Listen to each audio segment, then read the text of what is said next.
Okay, picking up with question 26. What did Roosevelt try to do to the Supreme Court when he began to name New Deal acts unconstitutional? So Roosevelt proposed what we call the court packing plan. This would add 6 new judges to the Supreme Court, taking the number from 9 to 15. 26A, why did many think this action threatened checks and balances? So, since Roosevelt was going to be the one to nominate these 6 new judges, the idea was that he would nominate people who supported his programs. This was criticized because it would give the executive branch way too much authority over the judicial branch. And in the face of this criticism, Roosevelt backed off and never actually tried to put his court packing plan into practice. 27. Roosevelt's New Deal had many critics during the 1930s.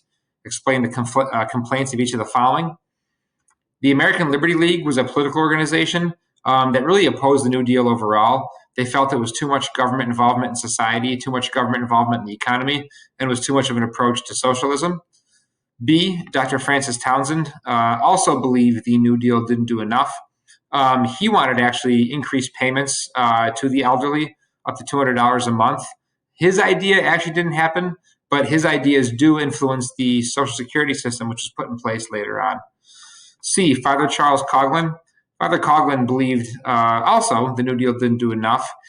He really wanted more government involvement and actually government takeover of the financial system.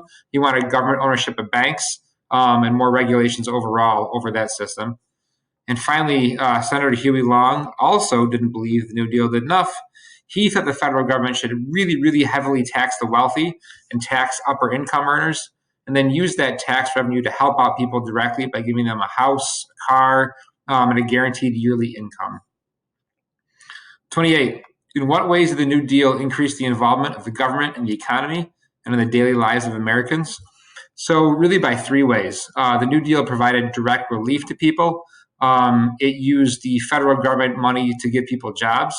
And finally, the New Deal also initiated a lot of reforms over the economy and more heavily regulated the banking system.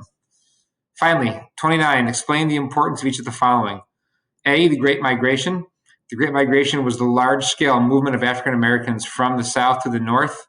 These people moved north to get manufacturing jobs in northern cities and also to escape the segregation in the Jim Crow South. But even when they came north, many still faced discrimination and segregation. B, the Red Scare. This was the large-scale fear of communism spreading in the United States in the 1920s, and the Red Scare was heavily influenced by the nativist attitudes of the time period. C, the suburbs. Suburbs started to grow in the 1920s to a small degree at least, and the invention of the automobile was really responsible for this because it allowed people to live outside of cities and then commute to their jobs that were in the cities. D, consumerism. So consumerism refers to the idea of creation of new consumer products like cars, vacuum cleaners, and refrigerators.